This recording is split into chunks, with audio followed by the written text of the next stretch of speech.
I want to start with a shout out to Coach Dalby. Men's soccer, huge road win yesterday. Awesome to see. Congratulations to them. Obviously, we're trying to do the same thing, get a road win this weekend. Just watching the tape off of San Diego State, talked about some things after the game, but offensively felt like, we left a little meat on the bone in regards to some positive drives that didn't finish with touchdowns. Penalty came early that got us out of that, / we were, second down, we got opportunity to move the ball into the deep in the red zone. We're not on the same page in the past game, so there's just a couple of things like that throughout the day that left some points out there. Defensively, I did think we tackled well defensively, squeezing the pocket, obviously with the sack production. Still some things to clean up. Busting coverage, created some explosive. Special teams wise, really all four phases, a couple things we could have done, but ultimately, kickoff coverage, they got one out on us that we got to tighten up. We kicked the ball out of bounds. I did think Atticus's early field goals, momentum-wise, was huge, so that was nice to see. And so we're going to have to clean up some things headed into, game one of a conference schedule that is going to be competitive. I mean, there's some good football getting played in this league. Challenging start for us here on the road against a team that's playing with a lot of confidence. Got some good players, schematics, got a bunch of respect for Coach Dickert, that program, what they've done and where they're at, really in all phases. Starts again, reoccurring thing quarterback-wise. We can play a tough quarterback here. I think he's playing at a high level. He's played a lot in that scheme, can create, extend. They got explosive players on the outside. It's a challenging scheme when you got a quarterback with that type of talent. Defensively, starts at the line of scrimmage. They can rush the passer as good as really anybody in this league with those guys on the edge. Challenging in the run game, pressure oriented. So, and then you throw in a home crowd that anticipating is going to be jumping. It's always a good atmosphere over there in Pullman. Makes it a really tough place to play.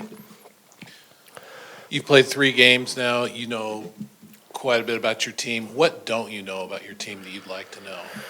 Yeah, that's a good question. I mean, you're always going to learn each week. Again, these games are going to get highly competitive, and so the back and forth and how we handle adversity, we had a little bit of it last week, so we got to find that out. And again, each game's going to be different. How that adversity comes. Again, would like a lot after 3 games of what we've got, but curious to see if we can still stay in this constant state of improvement week in and week out. Because it's still a long season ahead of us. You've got players on this roster that played in the 2019 game and the 2021 game in Pullman. Both were last-second losses. How much do you think some of those guys remember that, carry that with them? Maybe as they're preparing for this week, does it help, or is that not? I think it does help. I think they do carry it, and they recognize how tough it is to win up there, how close we were at those 2 games. But they know the serious challenge that we're headed toward. Jake Dickert's been real vocal and real public about the Power 5 situation, the situation both schools you're in. You've kind of chosen to take the other path and not say much of anything. Why is that? We again focused at the task at hand. What is right in front of it?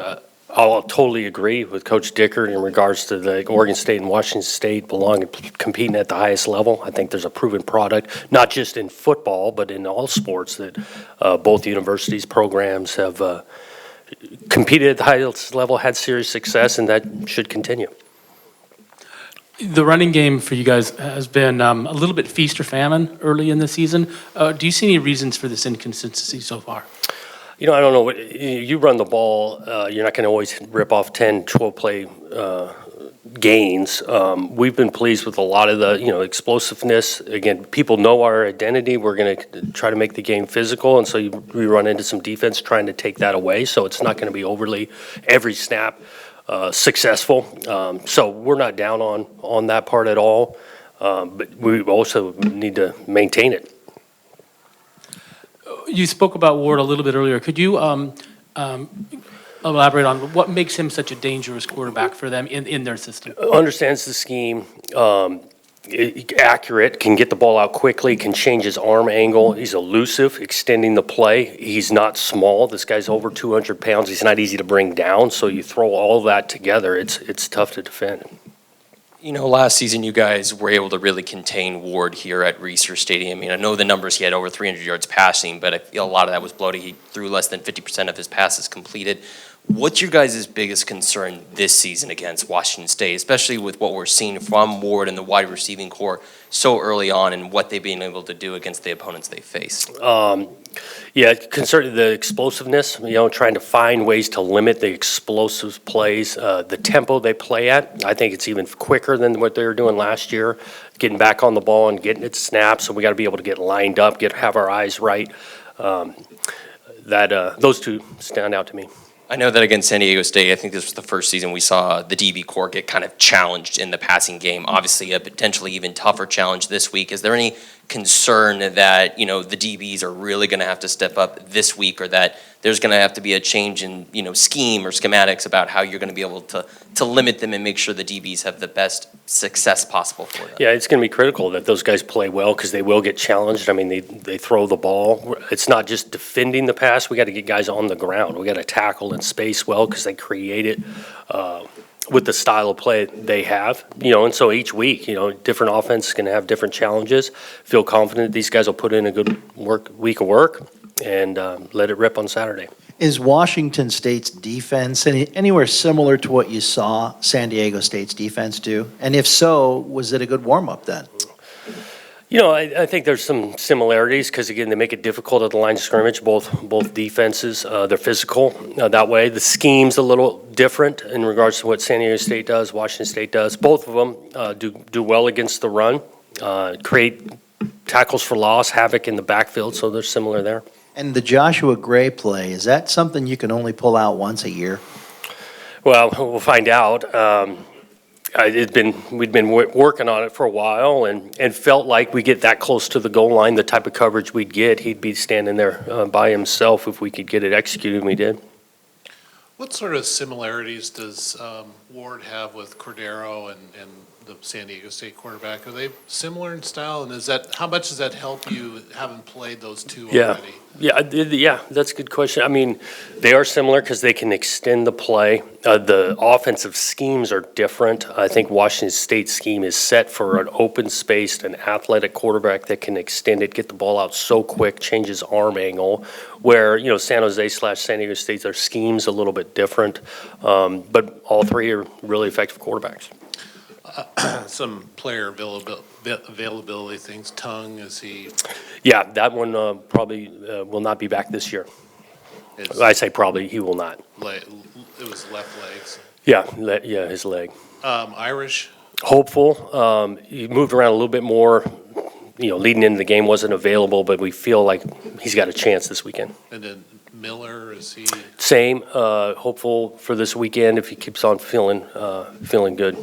What Olu, the defensive end, is he not? Nope, not down on Olu. He's just got a couple guys in front of him that are playing at a high level. So we're trying to mix him in if we can on special teams a little bit. He's ready to go. No injury issue there. He's just got, like I say, a guy or two in front of him. And then Mason Tafaga, is he? Practice, no, he's not healthy yet. Not healthy. And so, yeah. Oh, okay. And then Cooper, is there anything? Hopeful by the weekend he's feeling better. He got a small ding, finished the game, but yeah, we're optimistic on him.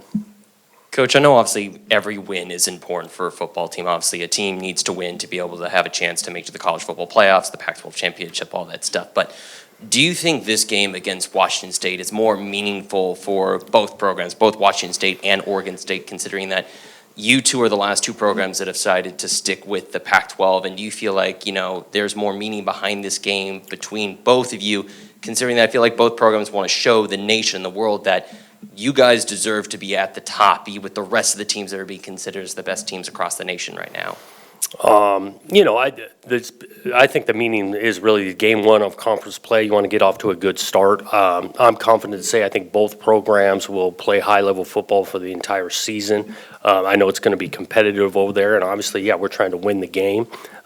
So those are the kind of things I think about. Do we expect to see maybe more of DJ being in action? I know he obviously had some struggles this past week against San Diego State. How important do you think it's going to be for him to have a good game along with obviously a strong rushing attack with Damian Martinez if you guys want to get that win in Pullman, which we know in the past has been really tough to get wins for the Speedway? Yeah, it's always huge for your quarterback to play well and, put him in situations to really play well. And again, this defense is challenging. They ain't going to be perfect. They create some issues for you, but definitely, you need your quarterback to play well to be able to win on the road. Do you think you guys are going to have to win that turnover battle? Obviously, we know, again, that's important, but do you think you're going to need some of those Yeah, teams to it's win? big. I mean, I look at a couple of games, specifically Wisconsin game. Washington State did a great job getting a few takeaways, scored on defense, and that separated the game.